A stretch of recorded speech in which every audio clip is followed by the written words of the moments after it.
جو اللہ تعالیٰ چاہتا ہے وہی ہوتا ہے، وما لم یشأ لم یکن، جو اللہ رب العالمین نہیں چاہتا وہ ہرگز نہیں ہو سکتا۔ یفعل ما یشاء، جو چاہتا ہے کر دیتا ہے، یخلق ما یشاء، جو چاہتا ہے اللہ تعالیٰ پیدا کر دیتا ہے۔ ہم میں سے بہت سارے لوگ مالدار ہیں، حج کو نہیں جا پا رہے، کیوں؟ اللہ کی مشیت نہیں ہے، فیصلہ صرف اللہ کا چلنے والا ہے۔ ہم میں سے بہت سارے لوگ شادی کر لیے ہیں، شادی کے بعد اولاد ہونا ضروری ہے، نہیں ہو رہی ہے۔ جس کو لڑکے ہو رہے ہیں اسے لڑکی چاہیے، لڑکے ہو رہے ہیں، جسے لڑکی چاہیے اسے لڑکے ہو رہے ہیں۔ ہم اپنی مرضی سے پیدا بھی نہیں کر سکتے۔ اللہ نے جس کو جو دیا وہ عدل و انصاف پر دیا، اور اللہ نے جس کو جو دیا وہ سب سے بہتر دیا، اس سے بہتر کچھ نہیں ہو سکتا۔ انسان تقدیر پر ایمان لانے کے بعد یہ فائدہ ہوتا۔ انسان کی شادی ہو گئی، سوچ رہا ہے یہ بھی دوسری عورت سے کرتا تو اچھا رہتا، نہیں، اللہ نے یہ جو عورت دیا انسان نے سوچ لیا اس سے بہتر مجھے نہیں مل سکتی، کیونکہ میں اسی کے لائق تھا، اور یہ اللہ کے عدل و انصاف پر مبنی ہے، یہ اللہ کا تقاضا ہے، یہ اللہ کا فیصلہ ہے، انسان قبول کر لے۔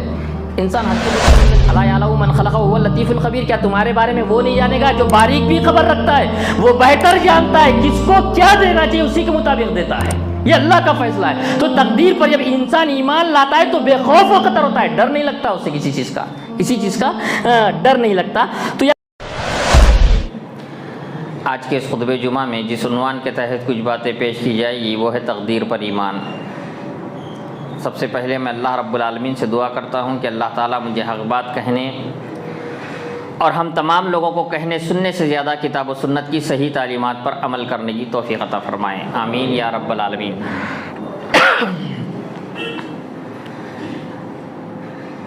تقدیر پر ایمان رکھنا ہر مسلمان کے لیے ضروری ہے، اور اسلام کا انتہائی مشکل ترین اور سب سے زیادہ پیچیدہ مسئلہ تقدیر پر ایمان لانا ہے۔ اور یاد رکھیے جو آدمی تقدیر پر ایمان نہیں لاتا اس کی نیکیاں قبول نہیں ہوتی۔ حضرت عبداللہ بن عمر رضی اللہ تعالیٰ عنہ فرماتے ہیں قسم اس ذات کی جس کے ہاتھ میں میری جان ہے، اگر ایک انسان احد پہاڑ جتنا اگر سونا بھی خرچ کر دے، اگر وہ تقدیر پر ایمان نہیں لاتا تو وہ قبول نہیں کیا جائے، نیکیاں قبول نہیں کی جائیں گی۔ ایک انسان اگر تقدیر پر ایمان نہیں لاتا تو وہ دائرے اسلام سے بھی خارج ہو جاتا ہے۔ اللہ کے نبی صلی اللہ علیہ وسلم نے فرمایا لا یؤمن عبد حتی یؤمن باربعین، کہ کوئی بندہ ایمان والا نہیں ہو سکتا جب تک کہ 4 چیزوں کی گواہی نہ دے۔ سب سے پہلے کہ یشہد اللہ الہ الا اللہ، اللہ تعالیٰ کے علاوہ کوئی معبود نہیں، اور محمد صلی اللہ علیہ وسلم اللہ کے رسول ہے، وبعثنی بالحق، اور اللہ کے نبی صلی اللہ علیہ وسلم کو حق کے ساتھ بھیجا گیا، ویؤمن بالموت، اور موت پر ایمان لائے کہ موت آنا برحق ہے، وبالبعث بعد الموت، اور مرنے کے بعد دوبارہ اٹھایا جائے گا، اس پر بھی ایمان لانا ضروری ہے، ویؤمن بالقدر، اور تقدیر پر ایمان لانا بھی ضروری ہے۔ جو بندہ تقدیر پر ایمان نہیں لاتا وہ دائرے اسلام سے یاد رکھیے خارج ہو جاتا۔ تو تقدیر پر ایمان لانا ہمارے لیے بہت زیادہ ضروری ہے۔ اسی طرح تقدیر کے علماء اکرام نے لکھے 2 حصے، ایک تقدیر کونیہ، ایک ہے تقدیر شرعیہ۔ تقدیر کونیہ تخلیق سے متعلق ہے، اللہ رب العالمین آپ سے ہرگز نہیں پوچھے گا کہ آپ فلاں زمانے میں کیوں پیدا ہوئے، فلاں کے بیٹے کیوں پیدا ہوئے، لنگڑے کیوں پیدا ہوئے، لولے کیوں پیدا ہوئے، گورے کیوں پیدا ہوئے، کالے کیوں پیدا ہوئے، اللہ تعالیٰ یہ نہیں پوچھے گا۔ لیکن تقدیر شرعیہ جہاں پر انسان کا عمل شامل ہے، جہاں پر انسان کو اختیار دیا گیا ہے، اس کے متعلق اللہ رب العالمین بضرور ہم سے سوال کرے گا۔ اور یہ تقدیر ایک ایسا موضوع ہے اس کے متعلق بحث و مباحثہ بھی نہیں کر سکتے، جتنا بتا دیا گیا قبول کرنا ضروری، ایسا کیوں، پھر ایسا کیوں، پھر ایسا کیوں، اس طرح پوچھ بھی نہیں سکتے۔ تسلیم و رضا کا معاملہ ہے کہ جتنا ہمیں تقدیر کے بارے میں بتایا گیا ہے اس پہ ایمان لانا ضروری ہے، اس میں کثرت سے سوال کرنے کا بھی حکم نہیں، یاد رکھیے۔ ایک مرتبہ صحابہ کرام تقدیر کے متعلق بحث کر رہے تھے، اللہ کے نبی صلی اللہ علیہ وسلم جب اپنے حجرے سے باہر نکلے تو دیکھا صحابہ تقدیر کے متعلق بحث کر رہے ہیں، آپ کا چہرہ انار کے دانے کی طرح سرخ ہو گیا۔ آپ نے کہا ایسا نہ کرو، تقدیر کے متعلق بحث نہ کرو، بس جتنا بتا دیا گیا ہے اس پر ایمان لیا، اس پر ایمان لاؤ۔ حضرت علی رضی اللہ تعالیٰ عنہ فرماتے ہیں کہ تقدیر ایک ایسا گہرا سمندر ہے، اس میں داخل ہونے کی کوشش نہ کرو، یا بڑا تنگ اور تاریک راستہ ہے، اس سے گزرنے کی بھی کوشش نہ کرو۔ بعض علماء نے یہاں تک کہ لکھا کہ تقدیر اللہ تعالیٰ کا ایک پوشیدہ راز ہے، تقدیر اللہ رب العالمین کا ایک پوشیدہ راز ہے۔ اس راز کے متعلق اللہ رب العالمین نے نہ کسی مقرب فرشتے کو بتلایا ہے، نہ کسی نبی کو بتایا ہے، نہ اللہ رب العالمین نے اس کے متعلق کسی کو بتایا ہے، بس کہ یہ اللہ رب العالمین کا ایک پوشیدہ راز ہے، پوشیدہ راز ہے۔ بس تقدیر کے متعلق ہمیں یہ یقین ہونا چاہیے کہ جو کتاب و سنت میں جو تعلیمات تقدیر کے متعلق دی گئی ہے ہمیں اس پر ایمان لانا ضروری ہے۔ اب اہل علم نے تقدیر کو بیان کرنے کے 4 مراتب ذکر کیے ہیں۔ تقدیر کے 4 مراتب ہے، اسی کے ذریعے تقدیر کو سمجھا جاتا ہے۔ سب سے پہلا تقدیر کا مرتبہ یہ ہے علم، کہ اللہ رب العالمین کے علم میں ساری کی ساری چیزیں ہیں، ایسی کوئی چیز نہیں جو اللہ کے علم میں نہیں ہے۔ اللہ تعالیٰ کا فرمان ہے الم تعلم ان اللہ یعلم ما فی السماوات والارض، کیا تم نہیں جانتے کہ جو کچھ آسمانوں میں ہے، جو کچھ زمین میں ہے، ساری کی ساری چیزوں کا اللہ تعالیٰ کے پاس علم ہے۔ مچھر کے ڈنک میں جو خون تیر رہا ہے اس کا بھی علم اللہ تعالیٰ کے پاس ہے۔ چونٹی جن راستوں سے کھاتی ہے کھانا، جن راستوں سے جا رہا ہے اور واپس آ رہا ہے، اس کا بھی علم اللہ تعالیٰ کے پاس ہے۔ ہر چیز کا علم، انسانوں کا، جانوروں کا، فرشتوں کا، ہواؤں کا، ہر معاملے کا علم اللہ تعالیٰ کے پاس ہے۔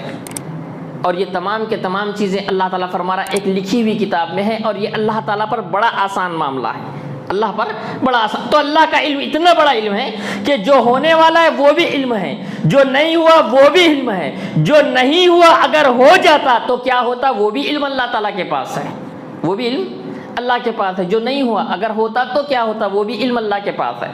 تو تقدیر کا پہلا مرتبہ یہ ہے کہ علم، ساری کی ساری چیزوں کا اللہ تعالیٰ کے پاس علم ہے، ساری کی ساری چیزوں کا علم اللہ تعالیٰ کے پاس ہے۔ اللہ تعالیٰ کا فرمان ہے وَأَنَّ اللَّهَ قَدْ أَحَاطَ بِكُلِّ شَيْءٍ عِلْمًا، اللہ تعالیٰ نے ہر چیز کو اپنے علم سے گھیرے ہوئے، کوئی چیز اللہ کے علم کے باہر نہیں ہے۔ درخت کا کوئی پتا نہیں گر سکتا مگر وہ اللہ کے علم ہے۔ کائنات میں پانی کے ایک قطرے کا وجود نہیں ہو سکتا مگر وہ اللہ کے علم میں لکھا، اللہ کے رب العالمین کے علم میں ہے۔ اور یہ تمام کی تمام چیزیں اللہ رب العالمین کے لیے آسان ہے، ازل سے لے کے ابد تک جتنی چیزیں ہونے والی سب اللہ کے علم میں ہیں۔ تو تقدیر کا پہلا مرتبہ یہ ہے کہ علم، اور اللہ کو ہر چیز کا علم ہے، کوئی ایسی چیز نہیں۔ آپ جو سوچ رہے ہیں اس کا بھی علم ہے، کیا سوچیں گے اس کا بھی علم ہے، آپ کی کتنی نسل چلے گی اس کا بھی علم ہے، کتنے لوگ نیک ہوں گے وہ بھی اللہ جانتا ہے، کتنے بدبخت ہوں گے وہ بھی اللہ جانتا ہے، کتنے مرتبہ بیمار ہوں گے، کتنے مرتبہ اچھے ہوں گے، کیا کھائیں گے کیا پیئیں گے، کس پانی کے خطرے سے کس کو فائدہ ہوگا، یہ سارا کا سارا علم اللہ کے پاس ہے۔ اللہ کا علم بڑا وسیع ہے، اللہ کا علم بڑا وسیع ہے۔ ہمارا علم کیا ہوتا ہے؟ ہم سوچیے اللہ کی ہم ایک مخلوق ہے، ہمارا علم ہم سوچتے ہیں ہم بہت زیادہ عالم ہیں، ہم کو کیا نہیں معلوم، ہمیں کیا نہیں معلوم۔ وہ تو رب ہے، آدم علیہ السلام سے لے کے قیامت تک کی جتنی چیزیں سب کا علم اللہ تعالیٰ کو ہے، حیوانات کا، جمادات کا، ہر چیز کا اللہ کے پاس علم ہے۔ دوسری چیز کتابت، دوسری چیز کتابت۔ پہلی چیز سمجھے تقدیر کے لیے ضروری ہے علم، ہم کو یہ علم ہونا چاہیے کہ اللہ تعالیٰ کو سب علم ہے۔ دوسری چیز ہے کتابت، اللہ کے نبی صلی اللہ علیہ وسلم نے فرمایا کتب اللہ مقادیر الخلق قبل ان یخلق السماوات والارض ب50,000 سنہ، اللہ تعالیٰ نے زمین اور آسمان کو پیدا کرنے سے 50,000 سال پہلے، کتنے سال پہلے؟ 50,000 سال پہلے سب کی تقدیر لکھ دی اللہ تعالیٰ نے۔ اللہ کے نبی صلی اللہ علیہ وسلم فرماتے ہیں اللہ تعالیٰ نے سب سے پہلے قلم کو پیدا کیا، اللہ نے سب سے پہلے قلم کو پیدا کیا، اللہ نے کہا اکتب لکھ، اللہ نے کیا کہا قلم سے؟ اکتب لکھ، قلم نے کہا اے میرے رب میں کیا لکھوں؟ اللہ رب العالمین نے فرمایا قیامت کی صبح تک جتنی چیزیں ہونے والی ہے سب لکھ ڈال، انسانوں کے تعلق سے، جانوروں کے تعلق سے، چھوٹا معاملہ بڑا معاملہ، جنات کے تعلق سے، سورج کے تعلق سے، چاند کے تعلق سے، ہر چیز کائنات میں جتنی بھی چیزیں ہونے والی ہے، جو ہوا چل رہی ہے، جو پانی آ رہا ہے، جتنے بھی زمین کے اندر، آسمان کے اندر، فرشتوں کے ساتھ، جناتوں کے ساتھ جتنے بھی معاملات ہونے والے سب کے سب لکھتا ہے۔ پہلا ہی چیز علم ہے۔ دوسری چیز کتابت ہے، کتابت کے اندر بھی 4 مراتب ہے، یاد رکھیے، کتابت کے اندر بھی 4 مراتب ہے، تقدیر 4 مرتبہ لکھی جاتی ہے۔ پہلی تقدیر جو زمین اور آسمان کو پیدا کرنے سے 50,000 سال پہلے لکھی گئی ہے، اور اس تقدیر میں کسی قسم کی کوئی تبدیلی واقع نہیں ہوتی، یاد رکھیے۔ کون سی تقدیر؟ جو زمین اور آسمان کو پیدا کرنے سے 50,000 سال پہلے لکھی ہوئی تقدیر ہے، اس تقدیر میں ذرہ برابر بھی ادھر کا ادھر کچھ نہیں ہونے والا ہے۔ جو ہم پڑھتے ہیں نا دعاؤں سے تقدیر بدلتی، تو وہ دعا کریں گے تقدیر بدلے گی، وہ بھی وہاں لکھا ہوا ہے، کیونکہ اللہ کے علم میں وہ بھی چیز ہے، اللہ کے علم میں وہ بھی چیز ہے کہ ایک بندے کا حادثہ ہونے والا تھا لیکن وہ دعا پڑھ کے نکلا، حادثے سے بچا لیا گیا۔ یہ تمام چیزیں لکھی ہوئی ہیں، یہ تمام چیزیں اس تقدیر میں لکھی ہوئی ہے جو زمین اور آسمان کو پیدا کرنے سے 50,000 سال پہلے اللہ نے لکھی۔ اللہ کے نبی فرماتے وقال عرشہ علی الماء، جب اللہ نے تقدیر لکھی اس وقت اللہ تعالیٰ کا عرش پانی پر تھا، اللہ کا عرش پانی پر تھا۔ تو یاد رکھیے کوئی بھی کائنات میں ذرہ برابر چیز وجود میں نہیں آئے گی لیکن وہاں پر لکھی ہوئی ہے۔ اسی طرح دوسری تقدیر کب لکھی جاتی ہے؟ اللہ کے نبی صلی اللہ علیہ وسلم نے فرمایا، ابن مسعود رضی اللہ تعالیٰ عنہ سے رہتا کہتے ہیں ان خلق احدکم یجمع فی بطن امہ، کہ تم میں سے ہر ایک کی پیدائش اس طرح ہوتی ہے فی بطن امہ 40 یوما نطفۃ، کہ ہر انسان جو پیدا ہوتا ہے ماں کے پیٹ میں 40 دنوں تک نطفے کی شکل میں رہتا ہے، 40 دنوں تک نطفے کی شکل میں رہتا ہے، ثم یکون علقۃ، پھر 40 دن تک خون کے لوتھڑے کی شکل میں ہوتا ہے، علقہ کی شکل میں ہوتا ہے۔ پھر اللہ کے نبی نے فرمایا کہ ثم یکون مضغۃ، پھر وہ 40 دنوں تک گوشت کے لوتھڑے کی شکل میں ہوتا ہے، یعنی کہ 40 دن تک لطفے کی شکل میں، پھر 40 دن تک خون کے لوتھڑے کی شکل میں، پھر 40 دن تک گوشت کے لوتھڑے کی شکل میں، اس طرح 120 دن تک ایک انسان کی پیدائش ہوتی ہے۔ پھر 120 دن کے بعد کیا ہوتا ہے؟ اللہ کے نبی نے فرمایا ثم یرسل اللہ الملک فینفخ فیہ الروح، پھر اللہ تعالیٰ ایک فرشتے کو بھیجتا ہے جو انسان کے جسم میں روح پھونکتا ہے، یعنی کہ 120 دن کے بعد ماں کے پیٹ میں بچے کی روح آ جاتی ہے، ماں کے پیٹ میں بچے کی روح آ جاتی ہے۔ وَيُؤْمَرُ بِأَرْبَعِ كَلِمَاتٍ، پھر اللہ تعالیٰ فرشتے کو حکم دیتا ہے 4 چیزیں وہیں لکھ دو۔ ایک تو تقدیر وہاں لکھ دی گئی، ابھی ماں کے پیٹ میں 120 دن کا ہے بچہ، فرشتہ آ کر روح پھونک دیتا ہے، روح پھونکنے کے بعد اللہ تعالیٰ حکم دیتا ہے 4 چیزیں لکھ دو۔ کیا کیا 4 چیزیں لکھ دو؟ رزق ہی، کیا کیا کھائے گا، کب کھائے گا، کیسے کھائے گا، کہاں کھائے گا، سب لکھ دیا جاتا ہے۔ جو دانہ کھانے والا ہے، جو کھانا ہے، جتنی چیزیں آپ کھا رہے ہیں، چاہے پی رہے ہیں یا جگ کھا رہے ہیں، جتنی بھی چیزیں کھا رہے ہیں، ساری کی ساری چیزیں ماں کے پیٹ میں لکھ دی جاتی ہے۔ وہ اجل ہی، اس کی موت بھی لکھ دی جاتی ہے، کیسے مرے گا، پیدا ہوتے ہی مر جائے گا یا ماں کے پیٹ میں ہی مر جائے گا، یا جوان ہو کر مرے گا یا بوڑھا ہو کر مرے گا، ایکسیڈنٹ میں مرے گا یا ہارٹ سے مرے گا، کیسے مرے گا، لکھ دیا جاتا ہے۔ وہ عمل ہی، اس کا عمل بھی لکھ دیا جاتا ہے کہ پیدا ہونے کے بعد کیا کیا اعمال انجام دینے والا ہے، وہ بھی لکھ دیا جاتا ہے، وہ بھی لکھ دیا جاتا ہے۔ ام سقی او سعید، یہ بھی لکھ دیا جاتا ہے کہ وہ جنتی ہے یا جہنمی ہے، نیک بخت ہے یا بدبخت ہے، یہ بھی لکھ دیا جاتا ہے۔ تو دوسری تقدیر کب لکھی جاتی ہے؟ ماں کے پیٹ میں، دوسری تقدیر ماں کی پیٹ میں، وہاں پر لکھ دیا جاتا ہے 4 چیزیں، کیا کھائے گا لکھ دیا جاتا ہے، کب مرے گا لکھا جاتا ہے، جنتی ہے جہنمی ہے، یہ بھی لکھ دیا جاتا ہے۔ اسی حدیث سے استدلال کرتے ہوئے شیخ ناصر الدین البانی نے ایک نقطہ جو اخذ کیا کہ بچہ اگر مردہ بھی اگر پیدا ہو جائے تو اس کی نماز جنازہ پڑھی جائے گی۔ عموماً ہمارے معاشرے میں یہ پایا جاتا ہے بچہ ایک بار تو بھی چیخ مارنا، ایک بار چیخ مارا تو نماز جنازہ پڑھتے، ورنہ نماز جنازہ نہیں پڑھتے۔ یاد رکھیے 120 دنوں کے بعد بچہ پیٹ میں حرکت کرنا شروع کر دیتا ہے۔ دیکھیے رب کا کتنا بڑا احسان ہے کہ ماں کے پیٹ میں اللہ رب العالمین نے رکھا، کھانے پینے کا تمام چیزوں کا وہاں پر انتظام رکھا۔ بعض سلف نے کسی نے ایک علماء سے سوال کیا تھا کہ تم کہتے ہو کہ جنت میں جب انسان جائے گا، جنت میں جب انسان جائے گا تو کھائے گا اور پیے گا، نہ وہاں ٹوائلٹ آئے گا نہ پیشاب آئے گا۔ دنیا میں تو ایسا نہیں ہو سکتا، پینے کے بعد پیشاب نہ ایسا نہیں ہو سکتا، کھانے کے بعد ٹوائلٹ نہ ایسا نہیں ہو سکتا، لیکن جنت میں اللہ نے جو نعمتیں رکھی ان نعمتوں میں سے یہ بھی ایک نعمت ہے، انسان کھائے گا پیے گا، نہ ٹوائلٹ آئے گا نہ پیشاب آئے گا۔ تو انہوں نے کہا ہاں بالکل برحق ہے، جنت میں ایسے ہی ہونے والا ہے۔ تو اس نے کہا دنیا میں اس کی کوئی مثال پیش کر دو، دنیا میں کوئی اس کی مثال پیش کر دو۔ تو اس عالم دین نے اس وقت یہ مثال پیش کی تھی، ماں کے پیٹ کا جنین کھاتا بھی ہے پیتا بھی ہے، نہ پیشاب کرتا ہے نہ ٹوائلٹ کرتا ہے، وہ رب العالمین ہے، وہ رب العالمین ہے۔ کیسے انتظام کرتا ہے؟ وہ خالق ہے۔ جب ماں کے پیٹ میں روزی دے سکتا ہے تو زندگی میں بھی روزی دے سکتا ہے، کیوں ہم اللہ کو چھوڑ کر ادھر ادھر بھاگتے ہیں؟ 4 مہینے میں روح آ رہی ہے، 5 مہینے اور ماں کے پیٹ میں رہنا ہے، 1-2 دن نہیں 5 مہینے رہنا ہے۔ بچہ حرکت بھی کرتا ہے، ماں کو محسوس بھی ہوتا ہے، دل کی دھڑکن بھی محسوس ہوتی ہے، بسا اوقات دل کی دھڑکن محسوس نہیں تو ہم دواخانہ فوراً لے کر بھاگتے ہیں۔ بہرحال کہ اس حدیث سے جو شیخ ناصر الدین البانی نے نقطہ خاص کیا کہ اگر 4 مہینے کے بعد کا اگر حمل ضائع ہوتا ہے تو ایسے بچے کی نماز جنازہ پڑھی جائے گی۔ عموماً اگر پیٹ میں بچہ مر جائے تو جیلی کا جیسے چاکلیٹ آتا ہے ویسے ہو جاتا ہے، ایسے انگلی ڈالو تو اندر چلے جاتی ہے۔ خیر اس طرح کا بھی بچہ ہو تو اسے اچھے طریقے سے صاف وغیرہ کر کے کفن وغیرہ دے کر دفن کر دیں گے، ورنہ عموماً ہمارے شہروں میں ہوتا ہے کہ لوگ قبرستان کے باہر بغیر نماز جنازہ کے وہیں دفن کر دیتے ہیں۔ بہرحال جو میں نے بتایا تھا کہ وہاں لکھ دیا گیا ہے کہ وہ مر جائے گا، پیدا ہونے سے پہلے مر جائے گا، لیکن اس کی ایک زندگی تھی، ماں کے پیٹ کی زندگی اس کی تھی، اس لیے اس کی نماز جنازہ جب دفن کر رہے ہیں تو اسے بچہ ہی مانتے ہیں، ہم بچہ ہی مانتے ہیں۔ بہت سارے لوگ نام بھی رکھتے ہیں، تو جب یہ تمام چیزیں مان رہے ہیں تو پھر ہم اس کی نماز جنازہ بھی پڑھنی چاہیے۔ اسی طرح یاد رکھیے تیسری تقدیر تقدیر حولی ہے، اس کو سنوی بھی کہتے ہیں، جیسے حولان حول کہتے ہیں نا زکوٰۃ کے لیے، حولی یعنی کہ سال بھر میں ہر سال تقدیر لکھی جاتی ہے۔ کب؟ شب قدر کے دن اللہ تعالیٰ سال کو سال ٹینڈر دے دیتا ہے فرشتوں کو، یہ ٹینڈر ہے آپ کا، اتنے امیر غریب ہو جائیں گے، اتنے غریب مالدار ہو جائیں گے، اتنے لوگوں کے موت کا وارنٹ جاری ہو جاتا ہے کہ اتنے لوگوں کو قتل کر دیا جائے گا، یہاں مارا جائے گا، یا جیسے بھی ان کی وفات ہوگی، یہ پورا ٹینڈر سال بھر کا دے دیا جاتا ہے کسے؟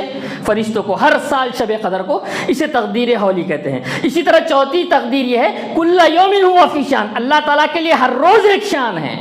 ایسا نہیں ملحدوں کی طرح، بہت سارے ملحد کہتے ہیں کہ اللہ تعالیٰ نے دنیا بنایا اوپر بیٹھ گیا، ایسا نہیں، جیسے گھڑی چل رہی ہے ویسے دنیا چل رہی ہے، ہر 36 سال کے بعد زمانہ دوبارہ آتا ہے، بہت سارے لوگ اس طرح بھی کہتے ہیں۔ ایسا نہیں ہے جیسے گھڑی بنانے والے نے گھڑی بنا دیا، گھڑی اپنے آپ چل رہی ہے، ایسا نہیں، اللہ تعالیٰ کے لیے ہر روز ایک شان ہے، ہر روز وہ تبدیل کرتا ہے جیسے چاہتا ہے، جب چاہتا ہے، جو چاہتا ہے، جہاں چاہتا ہے، معاملوں میں تبدیل کرتا ہے۔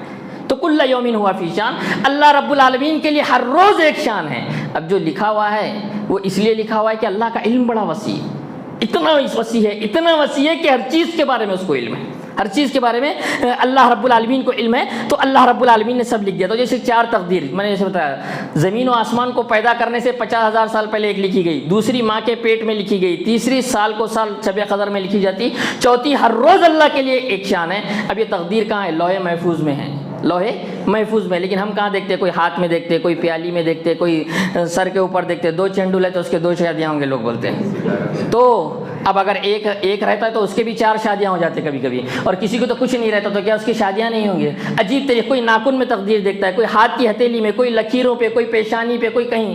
اللہ نے تقدیر اپنے پاس لوح محفوظ میں محفوظ رکھی ہوئی ہے، لوح محفوظ میں رکھی ہوئی ہے، لیکن لوگ جگہ جگہ تقدیر، بہت سارے لوگ طوطے کے پاس بھی جا کے تقدیر معلوم کر لیتے ہیں۔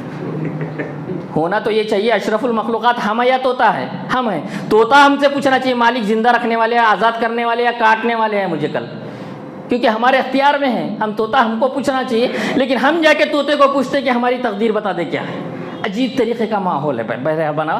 تو بہرحال بتانا مقصد یہ کہ یہ 4 طریقے کی تقدیر ہے، اور یہ جو سب سے پہلی تقدیر میں نے بتایا لوح محفوظ میں محفوظ کر دی گئی، زمین و آسمان کو پیدا کرنے سے 50,000 سال پہلے لکھی گئی، اور یاد رکھیے وہ تقدیر کبھی نہیں بدلتی۔ جملہ سنیے، شب قدر میں جو لکھی ہوئی ہے وہ بدل سکتی ہے، لیکن لوح محفوظ میں جو لکھ دی گئی ہے 50,000 سال پہلے، اس میں کسی بھی قسم کی کوئی تبدیلی واقع ہونے والی نہیں، کوئی تبدیلی واقع ہونے والی نہیں۔ اسی طرح اب سوال یہ پیدا ہوتا ہے کہ جب تقدیر لکھی ہوئی ہے، ایک شاعر کا قول ہے شعراوی کا، اذا کان کل شیء مکتوبا اذا کان کل شیء مکتوبا مقدورا لماذا الحساب، جب ہر چیز لکھی ہوئی ہے، مقدر میں ہے، تو پھر حساب کیوں لیا جا رہا ہے؟ کیونکہ تقدیر پہ ایمان ہے، تقدیر کے بارے میں یہ ہے کہ 50,000 سال پہلے لکھا ہوا۔ ایک آدمی بولا میں چوری کر رہا ہوں اس لیے کہ 50,000 سال پہلے لکھا ہوا ہے، اس لیے میں چوری کر رہا ہوں، میں ڈاکہ اس لیے دے رہا ہوں 50,000 سال پہلے لکھا ہوا ہے، میں نماز اس لیے نہیں پڑھ رہا ہوں کہ 50,000 سال پہلے اللہ نے لکھ دیا، کیا کروں، اللہ نے لکھ دیا، میں گناہ کر رہا ہوں، میں گناہ کر رہا ہوں۔ تو اگر کوئی ایسا کہے کہ اللہ نے لکھ دیا ہے اس لیے میں کر رہا ہوں، تو پھر اب اس کا کس طرح جواب دیں گے کہ بھئی جب سب لکھا ہوا ہے تو پھر اللہ حساب کیوں لے رہا ہے؟ اللہ نے اس لیے لکھ دیا ہے، اللہ نے لکھا ہے اس لیے ہم نہیں کر رہے ہیں، اللہ نے لکھا ہے اس لیے ہم نہیں کر رہے ہیں، ہم کرنے والے ہیں اس لیے اللہ نے لکھ دیا ہے۔ اس کی مثال بہت سارے علماء نے بہت ساری طریقے سے دی۔ ایک استاد کے پاس 2 بچے پڑھتے ہیں، ایک بچہ بڑا پابندی سے آتا ہے، ایک بچہ بڑا پابندی سے آیا، اور ایک بچہ پابندی سے نہیں آتا۔ جو پابندی سے نہیں آتا، نہ ہوم ورک کرتا ہے، نہ پڑھتا ہے، نہ لکھتا ہے، آتا ہے شرارت کرتا ہے، چلا جاتا ہے۔ دوسرا بچہ ڈیلی پابندی سے آتا ہے، پڑھتا ہے، محنت کرتا ہے۔ اب استاد کہہ رہا ہے کہ یہ بچہ پاس ہو جائے گا، یہ بچہ فیل ہو جائے گا، یہ بچہ فیل ہو جائے گا۔ ظاہر سی بات ہے جو نہیں آ رہا ہے وہ تو فیل ہو ہی جائے گا۔ اب جب گھر گیا رزلٹ لے کر، فیل ہو گیا، کیوں فیل ہوئے؟ میرے استاد نے کہا تھا تم فیل ہو جاؤ گے اس لیے میں فیل ہو گیا، میرے استاد نے کہا تھا کہ میں فیل ہو جاؤں گا، میں فیل ہو گیا، اس طرح ہوگا نہیں ہوگا۔ تو بہرحال بتایا مقصد یہ کہ اللہ رب العالمین کا، جسے میں نے تقدیر کے بارے میں بتایا، پہلا مرتبہ علم اللہ کے علم میں ہے، اللہ کے علم میں ہے کہ کون کیا کرے گا، تو اللہ رب العالمین نے اپنے علم کی بنیاد پر لکھ دیا ہے۔ اور یاد رکھیے اللہ نے لکھ دیا، اس کے بعد بھی موقع دیتا ہے۔ اللہ تعالیٰ نے لکھ دیا، جیسے اللہ نے لکھ دیا ایک جہنمی ہے، اس کے باوجود بھی اللہ تعالیٰ اسے موقع دیتا ہے۔ فرعون اللہ کی نظر میں کیا تھا؟ جہنمی تھا۔ فرعون اللہ کی نظر میں جہنمی تھا۔ اب کیا اس کو اسلام کی دعوت دینا ضروری تھا؟ کیا نہیں تھا، لیکن اللہ تعالیٰ پھر موسیٰ علیہ السلام کو نصیحت کر رہے ہیں، اے موسیٰ نرمی سے بات کرو، شاید کہ وہ نصیحت پکڑ لے۔ کیا کہہ رہے ہیں اللہ تعالیٰ؟ اے موسیٰ فرعون کے پاس جاؤ تو نرمی سے بات کرو، شاید کہ فرعون کیا کرے، نصیحت پکڑ لے۔ جبکہ اللہ رب العالمین کے علم بخوبی یہ جانتا ہے کہ فرعون کافر ہے اور وہ جہنم میں جانے والا ہے، وہ جنت میں جانے والا نہیں۔ لیکن اللہ کا یہ بہت بڑا احسان ہے کہ اللہ رب العالمین اس کے باوجود بھی بندوں کو کیا کرتا ہے، مواقع فراہم کرتا ہے۔ اور اللہ نے جتنا لکھ دیا ہے تجربے کی بنیاد پہ نہیں. استاد تو تجربے کی بنیاد پہ کہہ دیا, اللہ نے علم کی بنیاد پہ لکھا ہے جو غلط نہیں ہوتا.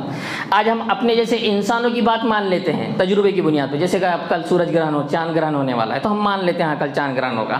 محکمہ موسمیات کہتے ہیں 2 دن تک بارش ہوگی, 48 گھنٹوں تک بارش ہوگی. ہم مان لیتے ہیں, اپنے جیسے انسانوں کو مان لیتے ہیں. کبھی نہیں بھی تو ہوتی ہے, کبھی نہیں بھی ہوتی ہے. تجربے کی بنیاد پر وہ چیزیں مان لیتے ہیں, سائنسداں کہتے تو مان لیتے ہیں, لیکن رب العالمین وہ تجربے کی بنیاد پر نہیں کہتا ہے, وہ اپنے علم کی بنیاد پر کہتا ہے یہ ہوگا, یہ ہو کر رہے گا, یہ ہو کر رہے گا. تو اللہ رب العالمین نے جو کہہ دیا وہ ہو کر رہے گا, وہ ہو کر رہے گا. یاد رکھیے اگر تقدیر سے دلیل پکڑنا, گناہ پر تقدیر کو دلیل پکڑنا جائز ہوتا تو اللہ تعالیٰ کافروں کا عذاب نہیں دیتا.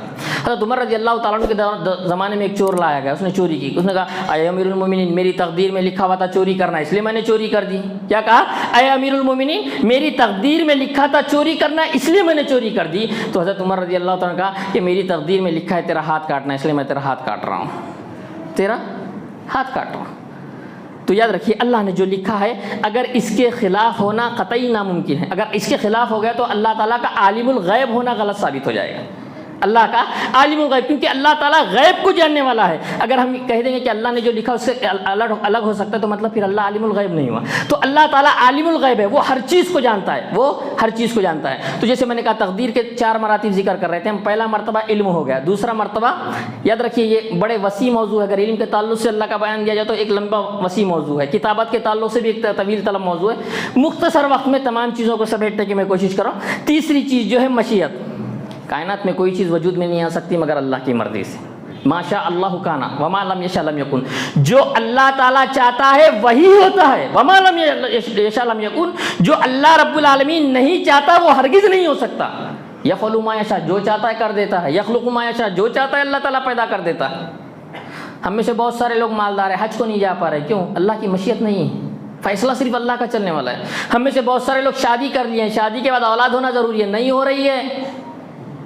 جس کو لڑکے ہو رہے ہیں اسے لڑکی چاہیے, لڑکے ہو رہے ہیں جسے لڑکی چاہیے اسے لڑکے ہو رہے ہیں. ہم اپنی مرضی سے پیدا بھی نہیں کر سکتے. ہم نے 1 کروڑ روپے کا کاروبار کھڑا کر دیا, اب کہہ رہے ہیں کہ روز 1 لاکھ روپے کا دھندا ہونا, ہوگا؟ نہیں ہوگا. اللہ کی مرضی, اللہ کی مرضی چلنے والی ہے. اللہ رب العالمین کی مشیت چلنے والی ہے. وہ جب چاہتا ہے, جو چاہتا ہے, جہاں چاہتا ہے, جیسے چاہتا ہے فیصلے نافذ کر لیتا ہے. فرعون نے کئی بچوں کو ذبح کر دیا. کیوں ذبح کر دیا؟ تاکہ میری تختہ نہ الٹے. فرعون نے کئی بچوں کو ذبح کر دیا, کس نیت سے؟ میری سلطنت نہ الٹے. اور اللہ نے موسیٰ علیہ السلام کو اسی کے گھر میں پرورش دی. اللہ نے, کیونکہ فیصلہ اللہ کا چلنے والا ہے. ہم بہت کچھ چاہتے ہیں, اگر ہم چاہتے اگر ہوتا تو سب کے سب منسٹر رہتے تھے.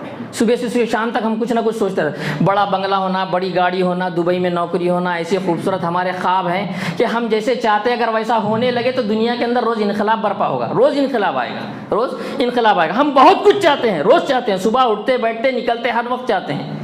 ہم چاہتے ہیں مال دولت کی ریل پہ لو, ہر آدمی چاہتا ہے, ہر آدمی چاہتا ہے. لیکن ہمارے چاہنے نہیں چاہنے سے کچھ نہیں ہونے والا ہے. ما شاء اللہ کان, جو اللہ نے چاہا وہی ہوگا, وہی ہوگا. وما لم یشاء لم یکن, جو اللہ رب العالمین نہیں چاہتا وہ ہرگز نہیں ہوگا. آپ کتنا بھی چاہیں یا نہ چاہیں وہ ہونے والا نہیں ہے. تو تقدیر پر ایمان لانے کے مراتب سمجھیے. تیسرا مرتبہ ہے مشیت. ہمارے روزانہ ہمارے ذہن میں رہنا چاہیے جو بھی کام کر رہے ہیں بس اللہ کی مرضی تھی, اللہ کی مرضی تھی. میں اللہ کی مرضی کو قبول کرتا ہوں, میں اللہ کی مرضی کو قبول کرتا ہوں. اسی طرح چوتھی تقدیر کے مراتب میں سے چوتھی چیز ہے تخلیق. کائنات میں جتنی چیزیں سب کو اللہ نے پیدا کیا, کسی نے کسی کو پیدا نہیں کیا. بسا اوقات شیطان ذہن میں ڈالتا سب اللہ نے پیدا کیا, بلڈنگ تو اپن نے پیدا کرے. کیونکہ بعض شہروں میں ایسے بھی لوگ الگ الگ ذہنوں میں الگ الگ طریقے سے شیطان سب اللہ نے پیدا کیا تو پھر اللہ کو کس نے پیدا کیا, وہاں کوئی تو ہوگا پیدا کرنے والا. ایسے عجیب طریقے کے سوالات شیطان انسان کے ذہن میں ڈالتا ہے. یاد رکھیے اللہ خالق کل شیء. کائنات میں جتنی دھوپ کے اندر ہم دیکھتے ہیں باریک باریک ذرات نظر آتے ہیں, وہ بھی خود سے پیدا نہیں ہوئے, اللہ نے پیدا کیا, اللہ نے پیدا کیا. ایک ملید نے, جسے میں نے اس سے پہلے بھی شیخ عبدالرحمن البدر کا واقعہ ذکر کیا تھا, ایک ملید نے کہا تھا کہ تم کہتے ہو اللہ سب پیدا کرتا ہے, میں بھی پیدا کر سکتا ہوں. کہا اچھا تم بھی پیدا کر سکتے ہیں؟ کہا ہاں میں بھی پیدا کر سکتا. کہا کیسے؟ کہا کہ گائے کا گوشت منگایا گیا, کہا گوبر لیا, گوبر لایا گیا, گوشت کو کاٹ دیا, کاٹ کے اندر گوبر بھر دیا, ایک ڈبے میں لگا کے تالا لگا دیا. کہا 2 دن کے بعد آؤ بتاتا ہوں کیا پیدا کیا.